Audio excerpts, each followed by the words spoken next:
আসসালামু আলাইকুম ওরহমতুল্লাহি ওয়া বারাকাতুহু।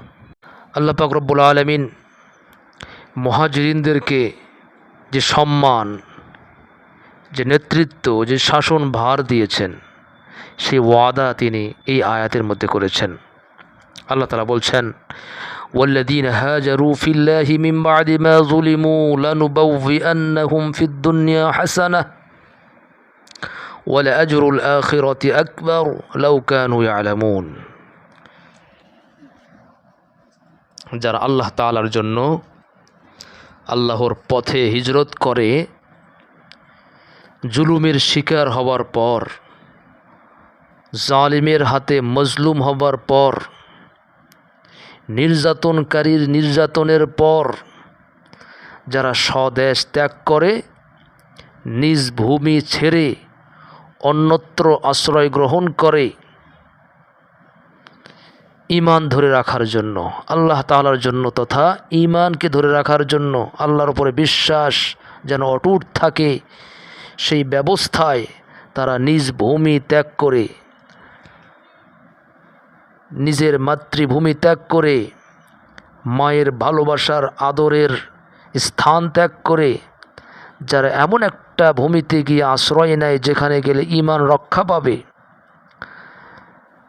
আল্লাহ পাক রব্বুল আলামিন বলছেন এই মুহাজিরিনদেরকে যারা হিজরত করে ঈমান রক্ষার জন্য, লানুবাউইআন্নাহুম ফিদ দুনিয়া হাসানাহ, আল্লাহ তাআলা ইঙ্গিত দিয়েছেন যে এই মুহাজিরিনদেরকে আমি আল্লাহ তাআলা তাদেরকে এই দুনিয়াতেই সুন্দর বাসস্থান বানিয়ে দেব।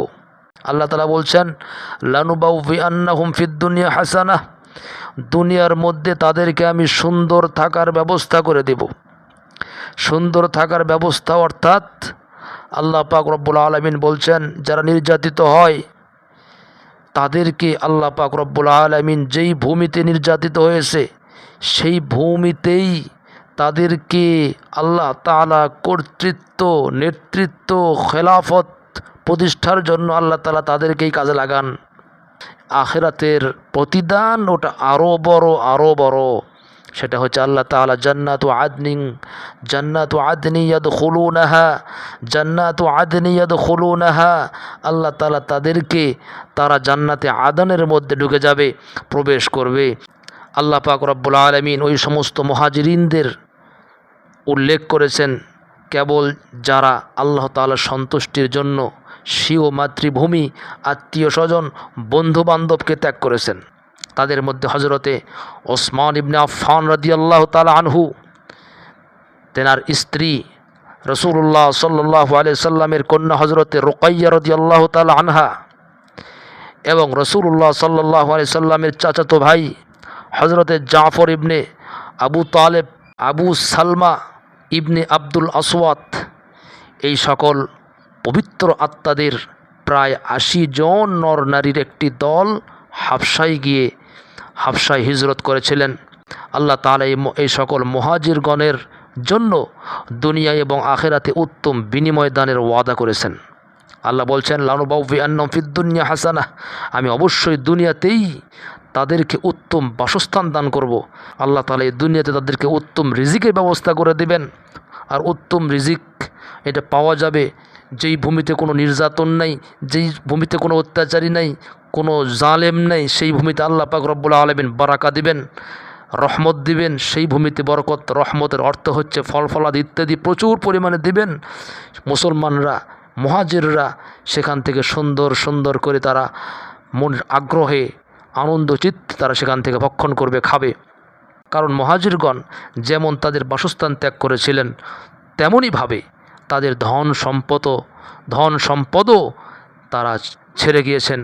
অতঃপর আল্লাহ তাআলা তাদেরকে তাদের পরিত্যক্ত বাসস্থান ও ধন সম্পদ এর চাইতে উত্তম বাসস্থান ও ধন সম্পদ আল্লাহ তাআলা দান করেছেন। আল্লাহ তাআলার সন্তুষ্টির লক্ষ্যে যেই ব্যক্তি কিছু ত্যাগ করে আল্লাহ তাআলা তাকে ওর চাইতে অধিক উত্তম বস্তু তাদেরকে দান করেন। আল্লাহ পাক রব্বুল আলামিন এই সকল মুহাজিরগণকে তাদের এই ত্যাগের বিনিময়ে এই দুনিয়াতেই রাষ্ট্রীয় ক্ষমতা দান করেছিলেন। তারা শাসক আমির নিযুক্ত হয়েছিলেন। আল্লাহ পাক রব্বুল আলামিন বলছেন, ওয়ালা আজরুল আখিরাতি আকবার, দুনিয়ার বিনিময়ের তুলনায় আখিরাতের বিনিময় অধিক শ্রেষ্ঠ। লাউ কানু ইয়ালামুন, হাই সেই সকল লোক যারা হিজরত করতে বিরত থাকতো, বিরত থেকেছে, তারা যদি সেই বিনিময়ের কথা জানতো যা আল্লাহ তাআলা তার রসুলের অনুসারীগণের জন্য নির্ধারিত করে রেখেছেন। অতঃপর আল্লাহ তাআলা মুহাজিরদের প্রশংসা করে বললেন, আল্লাযীনা সাবারু আলা রাব্বিহিম ইয়াতাওয়াক্কালুন, তারা হলো এমন এক জাতি, এমন এক সম্প্রদায়, এমন এক গোষ্ঠী যে তারা ধৈর্য ধারণ করে এবং তাদের প্রতিপালকের উপরে ভরসা রাখে। আর যারা ধৈর্য ধারণ করবে, আল্লাহর উপর ভরসা করবে, আল্লাহ তাআলা তাদেরকে কোনো দিন ঠকাবেন না। এবং আখেরাতে অবশ্যই মুহাজিরিন যারা গুনাহ থেকে বাঁচার জন্য, আল্লাহর সন্তুষ্টির জন্য অন্যত্র গিয়ে বাসস্থান তৈরি করে থাকে, ঈমানকে রক্ষা করার জন্য, আল্লাহ তাআলা বলছেন এরা ধৈর্য ধারণ করছে, আল্লাহর উপর ভরসা করছে, সুতরাং এদের আখেরাতের মধ্যে এদের প্রতিদান সবচেয়ে বড়। সেটা হচ্ছে আল্লাহ তাআলা দেবেন জান্নাত। সেই জান্নাতের মধ্যে মুহাজিরগণ থাকবেন।